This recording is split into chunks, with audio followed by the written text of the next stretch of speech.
الحمد لله رب العالمين والصلاة والسلام على سيد المرسلين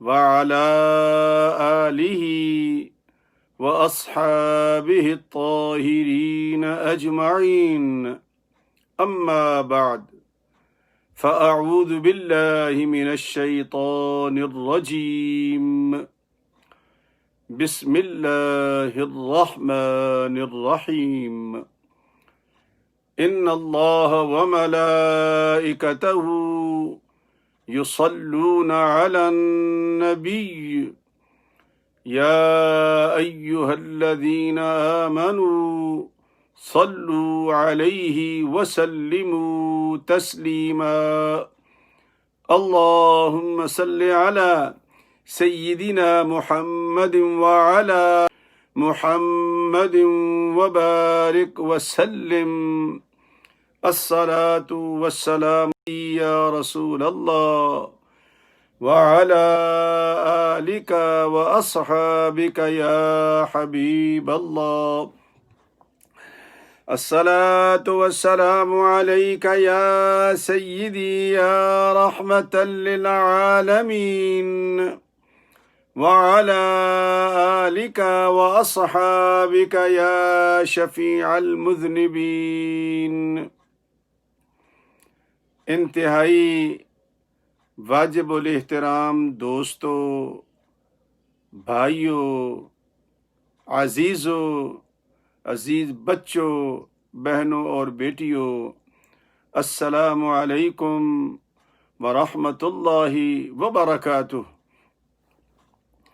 الحمدللہ ثم الحمدللہ، اللہ کے فضل و کرم اور سرکار دو عالم کی نگاہ کرم سے آج کا دن بھی بہت اچھا گزر گیا، اور کل کے لیے اللہ سے دعا ہے کہ جہاں میرا دن اچھا گزرے وہاں آپ سب لوگوں کا بھی دن اچھا گزرے، اور اللہ تعالیٰ کی بارگاہ میں کی گئی دعا اللہ پاک کبھی رد نہیں فرماتے، بشرطے کہ مانگنے میں ہم مخلص ہوں۔ یہ بہت ضروری شرط ہے مخلص کی۔ کل میں نے آپ سے وعدہ کیا تھا کہ آج آپ کو تابوت سکینہ کے بارے میں بتاؤں گا۔ دوستو، جیسا میں نے عرض کیا تھا کہ گوگل بابا، social media, YouTube whatever, اس پہ بڑی کہانیاں چل رہی ہیں، بڑی کہانیاں، آپ سن سن کے پریشان ہو جائیں گے، لیکن بنیاد کوئی نہیں، حوالہ کوئی نہیں، بس آپ کو سنا دیں گے وہ، اور ہم سادے لوگ، دیوانے لوگ ہر بات پہ یقین کر لیتے ہیں۔ یہ ہماری اچھائی کی نشانی ہے۔ پکڑے تو وہ جائیں گے جو ہمیں دھوکہ دے رہے ہیں، لیکن بہر طور ہماری بھی ڈیوٹی ہے، خذ ما صفا ودع ما قدر، اچھا جہاں سے ملے لے لو اور برا اپنا بھی دیں تو چھوڑ دو۔ کم از کم یہ صلاحیت تو ہمارے اندر ہونی چاہیے، اور یہ صلاحیت صرف اللہ کا قرآن پیدا کرتا ہے۔ بس میری تو صرف اتنی استدعا ہے، جس نے اللہ کا قرآن پڑھ لیا اور جو اللہ پاک نے بیان فرما دیا اس میں شک کوئی نہیں، سب سے بڑا ثبوت خود قرآن مجید ہے، اور باقی لوگوں کے پاس کوئی ثبوت نہیں۔ سنی سنائی باتیں میں بھی سنتا ہوں، آپ نے بھی سنی ہوگی۔ اب وہ تابوت سکینہ کے بارے میں کوئی کچھ کہہ رہا ہے، کوئی کچھ کہہ رہا ہے، کوئی کہتا ہے جی وہ آسمان پہ اٹھا لیا گیا، کوئی کہتا ہے جی وہ بخت نصر لے گیا، کوئی کہتا ہے جی کہ فلاں جگہ پر ہے، کچھ لوگ کہتے ہیں جی کہ وہ جب بخت نصر نے تباہ کیا تھا تو وہ دبا دیا تھا۔ آؤ ہم اللہ کے قرآن سے سنتے ہیں کہ اللہ پاک، اور یہ اتنی پکی اور سچی بات ہے، اگر کل کا درس آپ یاد ہو تو اللہ کی قیامت کے دن انبیاء کرام علیہم السلام سے جب پوچھا جائے گا کہ آپ نے یعنی اللہ پوچھے گا میرا پیغام پہنچایا؟ تو انبیاء کہیں گے جی پہنچایا، لیکن ان کی امت کہے گی نہیں جی ہمیں تو نہیں پتا، ہمارے پاس تو نہیں آیا۔ تو اللہ پوچھے گا انبیاء سے کہ تمہارے پاس کیا دلیل ہے، کیا گواہی ہے؟ تو انبیاء کہیں گے امت محمد مصطفیٰ صلی اللہ علیہ وسلم اور محمد مصطفیٰ، پہلے امت کا نام لیں گے، یہ کل کے سبق میں گزرا ہے۔ تو وہ چیخیں گے امتیں، کہیں گی یا اللہ یہ تو ہمارے بعد آئے ہیں، یہ ہمارے شاہد کیسے ہو سکتے ہیں؟ تو ارشاد ہوگا ہاں بھائی بندو، اللہ کے بندو بتاؤ تم کیسے شاہد ہو؟ تم تو دیکھا ہی نہیں۔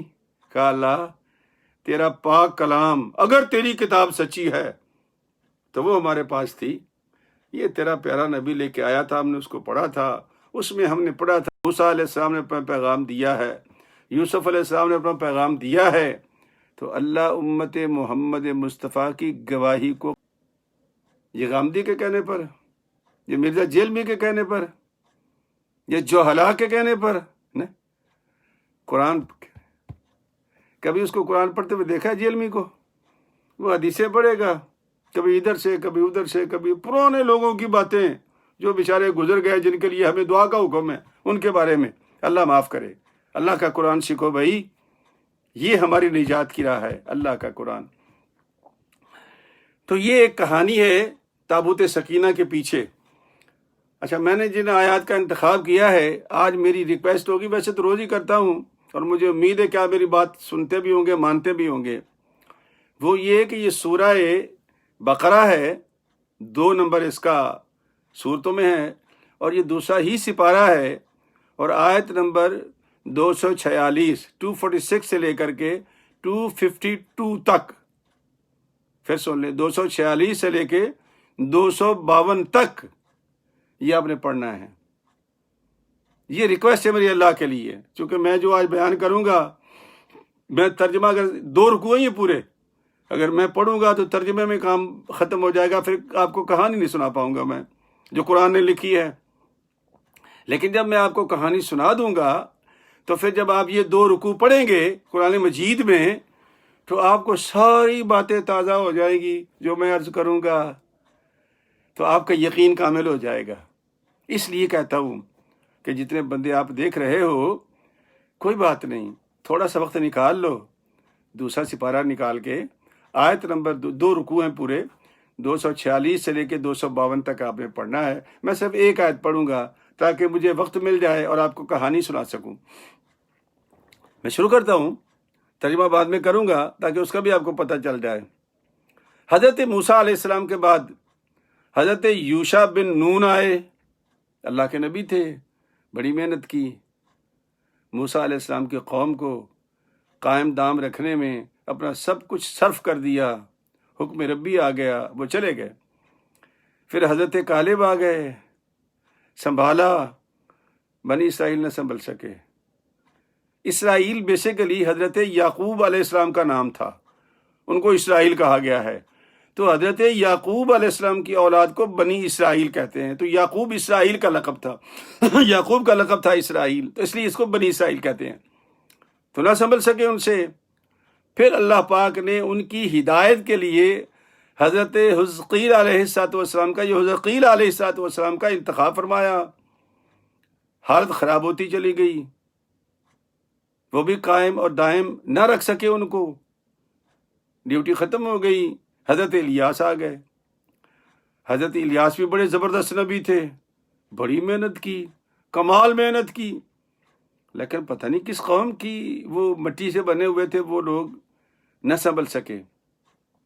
ان کے بعد پھر اللہ پاک نے حضرت الیسع علیہ السلام کو اتارا، وہ تشریف لائے، انہوں نے بڑی محنت کی، اور ان کے زمانے میں یعنی حضرت الیسع علیہ السلام کے زمانے میں بت پرستی عام ہو گئی اور بے حیائی عام ہو گئی۔ اور بے حیائی پتہ کیا تھی؟ کہ جو خواتین بیت المقدس میں نماز پڑھنے آتی ان کو چھیڑتے تھے، اور یہ بیماری آج ہمارے اندر بھی پیدا ہو چکی ہے. ہماری کوئی بیٹی بہن اکیلی بازار میں نہیں جا سکتی. یار اس سے تو ہم امریکہ والے اچھے ہیں. رات کے 2 بجے بھی کوئی بچی آ رہی ہے تو کوئی ہمت نہیں کہ آنکھ اٹھا کے دیکھ سکے اس کی طرف. اسلامی جمہوریہ پاکستان میں بہن بیٹی اکیلی نہیں نکل سکتی. اور یہ بہن ہی یہی شرارت بنی اسرائیل کرتی تھی کہ بیت المقدس میں نماز کے لیے آنے والی خواتین کو چھیڑا کر دے. اللہ کریم نے منع کر دیا ان کو. حضرت سیدنا الجسا علیہ السلام جب دنیا سے تشریف لے گئے تو قوم عمالقہ جو ان کے پڑوس میں بستی تھی، کیا لمبے لمبے قد تھے ان کے. ان کا جو بادشاہ تھا جالوت، بڑا ظالم تھا، لوہے میں غرق رہتا، اور بنی اسرائیل کے جتنے لوگ تھے اس کی پنڈلیوں تک آتے تھے، گھٹنوں تک آتے تھے، وہ اٹھا کے جیب میں ڈال لیتا تھا. اتنا زبردست تھا وہ. اس نے ہلہ بولا، اور ہلہ بولنے کے بعد جو ان کے پاس قیمتی شے تھی وہ کیا تھی کہ تابوت سکینہ تھا.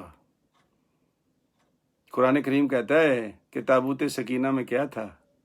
حضرت موسیٰ علیہ السلام کا عصا، حضرت ہارون علیہ السلام کا عصا، حضرت ہارون کا امامہ، حضرت موسیٰ علیہ السلام کی نالین مبارک. وہ من و سلوہ جو اترتا تھا وہ تھا نشانی کے طور پر. اور وہ تختیاں جو اللہ تعالیٰ نے حضرت موسیٰ علیہ السلام کو کوہ طور پر عطا کی تھی، وہ تختیاں اس کے اندر تھیں. اب یہ صندوق تھا، اس کو تابوت کہتے صندوق کو. اب وہ قوم آگے رکھتی تھی اور اس کے بعد وہ اللہ کا نام لے کر فتح کی دعا کرتے، یا اللہ یہ تیرے نیک بندوں کی چیزیں ہیں، ان چیزوں کے صدقے اور طفیل میں ہمیں فتح عطا فرما. اللہ فتح دیتا تھا. جالوت نے سوچا کہ یہ ان سے صندوق چھینا جائے تاکہ یہ میرا مقابلہ نہ کر سکیں. اس نے وہ تابوت سکینہ ان سے چھین لیا اور ان کو تہس نہس کر کے چلا گیا. اللہ کی شان دیکھو کہ سارے انبیاء کی اولادیں ختم ہو گئیں، ایک حاملہ عورت بچی انبیاء کی قوم میں سے، نبیوں کی اولاد میں سے، وہ یہودا کی اولاد یا میلادی کی اولاد جو بھی تھا، ایک عورت بچی جو حاملہ تھی. تو اس سے جو بچہ پیدا ہوا، اسے منت مانی تھی، اس سے جو بچہ پیدا ہوا اس کا نام تھا شمویل علیہ السلام. بعد میں شمعون بھی لکھا ہے، اور جس کو یہ انگریز میرے خیال میں سیمسن کہتے ہیں. لیکن اللہ یہ کہتا ہے، یعنی اللہ یہ فرماتا ہے کہ وہ صاحب علم بھی تھا اور مضبوط جسم کا مالک تھا. جس کو اللہ مضبوط جسم کا مالک کہے اس کی طاقت کا کیا اندازہ ہو سکتا ہے. تو حضرت سیدنا شمویل علیہ السلام وہاں پر ان کے نبی مقرر ہوئے. وہ بھی خواب میں فرشتہ آیا اور اس نے کہا کہ اٹھ، تیری نبوت کا وقت آ گیا. اٹھا کے لے گیا، نبوت عطا کر دی، ڈیوٹی عطا کر دی.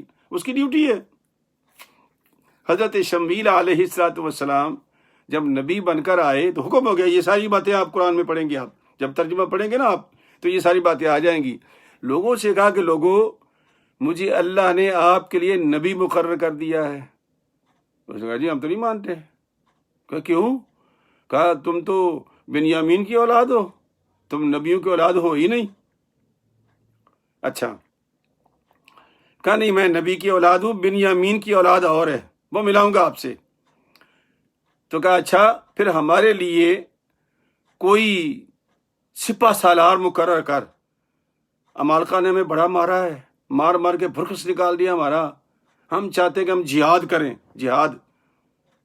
ہم چاہتے ہیں کہ ہم جہاد کریں. ایک سپہ سالار مقرر کر دو تو ہم اس کی زیر کمان جہاد کریں گے اور سارے علاقے واپس لیں گے ہم. حضرت شمویل نے کہا مجھے شک ہے کہ تم ایسا نہیں کرو گے میرے ساتھ، تم مجھے پیٹھ دکھاؤ گے. اس کا نو نو نو نو نو حضرت غور کریں ہمارے ساتھ کیا ہوا ہے. گھر سے بے گھر ہو گئے، عورتیں ہماری اٹھا کے لے گئے، تخت و تاراج ہمارا تباہ کر دیا، تابوت سکینہ ہمارا چھین لیا. اب بھی ہمارے اندر غیرت نہیں ہے، ہم لڑیں گے، بس آپ سپہ سالار مقرر کر دیں. اللہ کی شان دیکھو. حضرت سیدنا شمویل علیہ السلام گھر میں بیٹھے ہیں، ایک نوجوان اندر داخل ہوا، پوچھا بھائی کیسے آنا ہوا؟ دروازہ کھٹکھٹایا، کیسے آنا ہوا؟ کہا جی میرے گدھے گم ہو گئے، چرا رہا تھا تو میں گدھوں کی تلاش میں آیا ہوں۔ اچھا، ان کے پاس نشانیاں تھیں جو اللہ نے ان کو دی تھی، ایک عصا تھا اور ایک سینگ تھا جس میں تیل تھا بیت المقدس کا، زیتون کا۔ اللہ پاک نے فرمایا تھا شمویل جب یہ سینگ کے اندر تیل جوش مارنا شروع کر دے اور اس عصا میں حرکت پیدا ہو جائے، سمجھو مطلوبہ بندہ تیرے پاس آ گیا ہے جس کو تم نے سپہ سالار بنانا ہے۔ جب وہ گدھے کی تلاش میں اندر داخل ہوا تو تیل نے جوش مارنا شروع کر دیا، عصا کے اندر تھرتھراہٹ پیدا ہوئی۔ آپ کھڑے ہو گئے، آپ نے کہا بیٹا جاؤ، سامنے کھڑا کیا تو عصا سے ناپا تو پورا قد تھا جتنا حکم ربی ہوا تھا۔ اب وہ حکم یہ تھا کہ جب وہ تیل جوش مارے اس کے سر پہ لگا دو اور لگا کے کہو کہ تم آج سے حضرت شمشا طالوت، اللہ کی شان دیکھو، گدھا تلاش کرنے آیا تھا، سپہ سالار بنا دیا گیا۔ یہ رب کے کام ہے، اللہ جاتا چھین لیتا ہے۔ تو قوم سے کہا بادشاہ میں نے تمہارے لیے ایک جرنیل مقرر کر دیا ہے، بادشاہ مقرر کر دیا، ملک مقرر کر دیا ہے، سردار مقرر کر دیا ہے، اب تم اس کی زیر قیادت لڑو گے۔ تو یہاں انہوں نے کہا کہ تم بنیامین کی اولاد ہو اور ہم تو نبیوں کی اولاد ہیں، ہم تیری سرداری کیوں مانیں؟ حضرت شمویل علیہ السلام نے کہا کیا سرداری یہ اس بات پر منحصر ہے کہ یہ نبیوں کی اولاد ہے؟ نا، یہ تو اللہ کی مرضی ہے، جس کو چاہے عطا کر دے، اللہ کی طرف سے مقرر کردہ ہے، یہ میں نے نہیں مقرر کیا۔ انہوں نے کہا اچھا جی یہ تو آپ کہہ رہے ہیں نا، تو پھر اللہ کی طرف سے کوئی نشانی بتاؤ ہمیں، اللہ کی طرف سے نشانی۔ سرکار نے گردن جھکائی، حکم ہوا کہ ان سے کہہ دو کہ تابوت سکینہ تمہارا واپس آ جائے گا بغیر لڑائی کے۔ یہ اس کی بادشاہ ہونے کی، اس کے سپہ سالار ہونے کی، اس کے سردار ہونے کی نشانی ہے۔ جب قوم بنی اسرائیل کو یہ بتایا گیا کہ بھائی وہ تابوت سکینہ واپس آ جائے گا بغیر لڑائی کے، کہنے لگے پھر تو ہم ماننے کے لیے تیار ہیں۔ اللہ کی شان ہے، وہ قوم عمالقہ جب وہ تابوت سکینہ لے کر اپنے علاقے میں پہنچی، پہلے تو بت خانے میں رکھا، وہ بت ہی پھٹ گیا، وہاں سے نکالا دوسری جگہ رکھا، وہ علاقہ تباہ ہو گیا، حتیٰ کہ 5 بڑے بڑے شہر جہاں لے کے جاتے وہ تباہ و برباد ہو جاتے۔ بالآخر قوم عمالقہ نے سوچا کہ یہ نحوست ہے اس صندوق کی، اس سے جان چھڑاؤ۔ وہ جالوت کے پاس آئے، کہا کہ ہماری اس سے جان چھڑا دو۔ کہا اچھا یہ تو ہمارا بیڑا غرق کر رہا ہے۔ تو جالوت نے ایک چھکڑا تیار کیا، 2 بیل ساتھ لگائے، اس کے اوپر وہ تابوت سکینہ رکھا اور اس کو ہانک دیا۔ اللہ تبارک و تعالیٰ نے فرشتوں کی ڈیوٹی لگا دی، یہ بھی قرآن میں لکھا، ترجمہ پڑھو گے آپ کو سمجھ آ جائے گی میں کیا کہہ رہا ہوں۔ فرشتوں کی ڈیوٹی لگائی اور وہ صندوق لے کر کے وہاں آ گئے جہاں طالوت کی سرداری کی بات ہو رہی تھی۔ جب پہنچ گیا، انکار کی گنجائش نہ تھی، اب ان کے پاس کوئی انکار کی گنجائش نہ تھی۔ حضرت طالوت نے اپنی قوم کو تیار کیا کہ چلو میرے ساتھ ہم قوم عمالقہ سے لڑائی کریں، حسب وعدہ تیار ہو گئے۔ 80,000 میدان میں جوان نکل آئے ان کے۔ طالوت ان کا سردار سپہ سالار بن گیا۔ شمویل علیہ السلام اس دنیا سے رخصت ہو گئے۔ اب طالوت ان کو لے کر کے وہ چلا لڑائی کرنے کے لیے۔ کہتے ہیں کہ یا اللہ مجھے اب بھی شک ہے، کوئی ایسا مجھے پتہ چل جائے کہ یہ مخلص ہیں تو راستے میں نہر اردن اور زمانے میں جو بھی وہاں کا سلسلہ تھا پڑ گئی تو حکم ہوا ان سے کہو بھائی ایک ایک چلو پانی پی لو، اور ایک ایک چلو پانی پینے کے بعد اس سے زیادہ نہ پینا، تم دریا سے پار ہو جاؤ گے، نہر سے پار ہو جاؤ گے۔ لیکن جو زیادہ پانی پیے گا وہ پیاسا مر جائے گا۔ سنو مسلمانوں، اللہ کے نبی کا شک صحیح تھا، وہ جب نہر میں گھسے تو بجائے ایک چلو پانی پینے کے وہ ڈبکیاں لگانے لگ گئے۔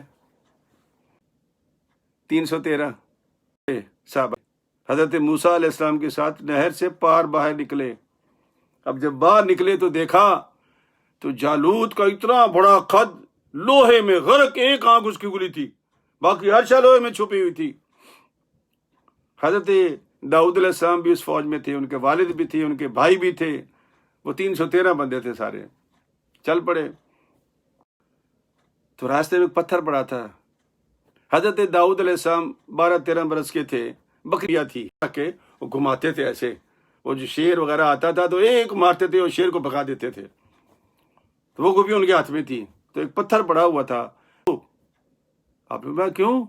کہا مجھ میں اللہ پاک نے یہ قوت رکھی ہے کہ میں جالوت کو ماروں گا، لیکن پھینکو گے آپ نے اٹھا لیا۔ دوسرا پتھر آگے پڑا ہوا تھا، پھر تیسرا پتھر بول پڑا، 3 پتھر آپ نے اٹھا لیے۔ اب میں مختصر کر رہا ہوں تو حضرت داؤد علیہ السلام 12 کے بچے ہیں، 313 کی فوج، مال کا قوم اتنی ہے کہ وہ اٹھا کے جیب میں ان کو ڈال سکتا تھا۔ تو اس نے طلب کیا کہ آؤ میرے مقابلے میں کون آئے، تو حضرت داؤد علیہ السلام نکلے۔ اس جب لڑکے کو دیکھا تو اس نے کہا اوے کیا یہی فوج میں رہے؟ تو آپ نے فرمایا کہ تم جانتے ہو میرے ہاتھ میں کیا ہے؟ کہنے لگا یہ گوپیا ہے۔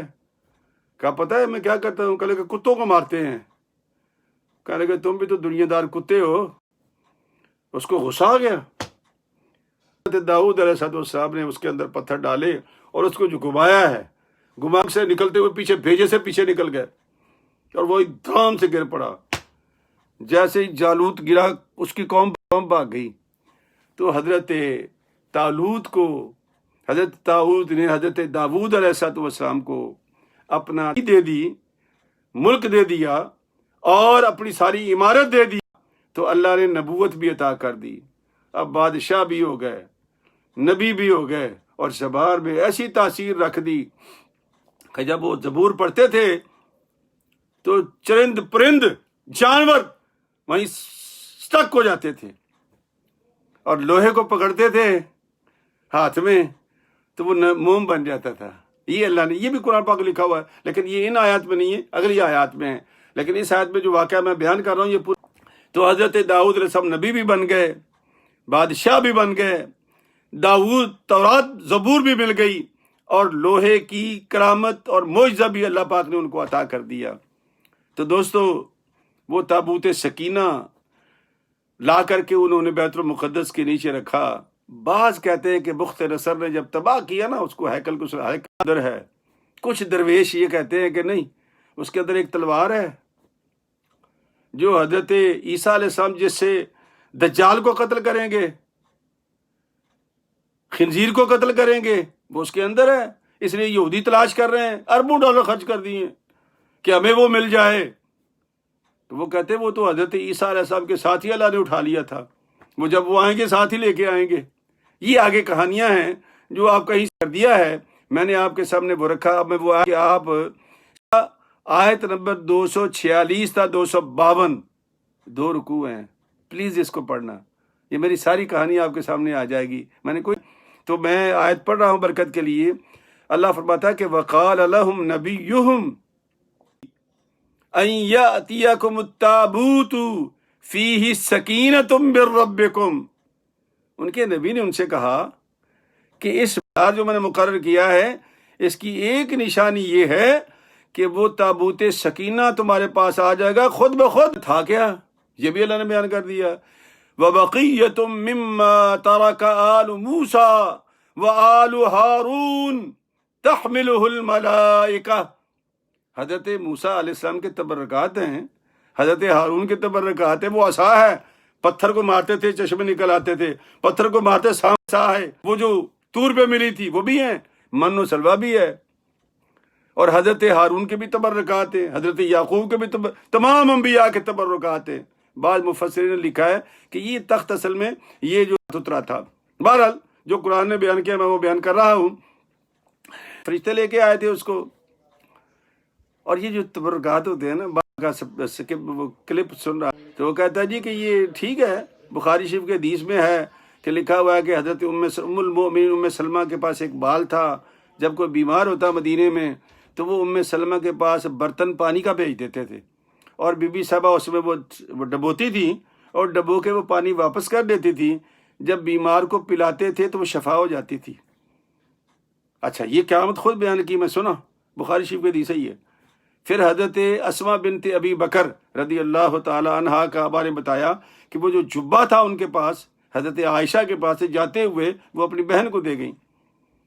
وہاں بھی یہ تھا کہ جب بھی کوئی بڑا لمبا چوڑا مریض ہوتا تو وہ جبہ پانی میں بھگو کے نکالتے اور پانی پلاتے اور اس کو نہلا دیتے، وہ بندہ شفا یاب ہو جاتا۔ یہ باتیں دو بیان، یہ جو ابو الحسن کا خرقانی کا جو کرتا تھا نا، یہ بے ایمانی کرتے ہیں بریلوی لوگ۔ اور بھائی اس کا بریلویت کے کیا تعلق ہے بھائی؟ کرتے کی تو قرآن نے خود بیان کی کرامت۔ بھائی حضرت یعقوب علیہ السلام کی جب آنکھیں جاتی رہی تھی تو یوسف علیہ السلام نے ان کی آنکھوں کے لیے سیرا، میری قمیص لے جاؤ، میرے باپ کے منہ پہ ڈال دینا، آنکھیں ٹھیک ہو جائیں گی۔ یہ تو قرآن میں لکھا ہوا ہے۔ تو وہ مذاق اڑا رہا تھا بزرگوں کے۔ نہیں میرے دوستو، اللہ پاک نے جب خود قرآن مجید میں اس بات کو بیان کیا ہے، احادیث مبارکہ میں یہ تبرکات کا ثبوت موجود ہے، خود بیان کرتے ہیں لوگ، تو پھر باقی کیوں اڑاتے ہیں مذاق؟ بھائی نہیں اڑانا چاہیے، اللہ ناراض ہوتا ہے۔ تو اللہ فرماتے ہیں کہ میں نے اس سکون رکھا تھا کیونکہ اس کے اندر انبیاء کے تبرکات تھے۔ فرمایا ان فی ذلک لآیۃ لکم، یہ تمہارے لیے نشانیاں ہیں، ان کنتم مؤمنین، اگر تم ایمان والے ہو، بے ایمان نہیں ہو تو پھر نشانی ہے، اگر بے ایمان ہو تو پھر مذاق ہی اڑاؤ گے نا تم۔ کیوں؟ اللہ پاک کو پسند نہیں ہے۔ تو میرے دوستو، میرے بھائی، یہ برکت کے لیے صرف آیت پڑھی ہے، لیکن پلیز اللہ کے لیے آپ 246 تا 252 تک اگر آج رات پڑھ کے سو جائیں تو سبحان اللہ، چونکہ ہرشا تازہ ہوگی۔ کل اگر سن کے پڑھنا چاہنا ضرور، چونکہ اور ہماری ساری بہار ہماری کس کے ساتھ منسلک ہے؟ اللہ کے پاک گیا، وہ سمجھو اللہ سے جڑ گیا، اور جو قرآن سے دور ہو گیا، قال نے کہا تھا گر تمہیں خواہی مسلمان زیستن، گر تمہیں خواہی مسلمان زیستن جز بقرآن نیست ممکن تو بغیر قرآن کے قرآن سے منسلک ہو جاؤ۔ تو اس لیے اللہ تبارک تعالیٰ بھائی آپ کو اور مجھے بھی قرآن کریم سے منسلک رہنے کی، قرآن پاک کو پڑھنے کی توفیق عطا فرمائے، آمین۔ وآخر دعوانا، کل جمعے کا بیان حسب معمول 1:30 بجے سے 2 بجے تک ہوگا، دوپہر کو ہوگا، لیکن رات کی پھر آپ کی چھٹی ہوگی انشاءاللہ۔ ہفتے کو پھر آپ سے ملاقات ہوگی انشاءاللہ، اللہ نے چاہا، اللہ نے مجھے زندگی دی تو انشاءاللہ ہفتے کی رات کو 9 بجے حاضر ہوں گا۔ کل جمعے کے دن، جمعے کے ٹائم پر 1:30 بجے سے 2 بجے اللہ تعالی ہمارا حامی و ناصر ہو، آمین۔ وآخر دعوانا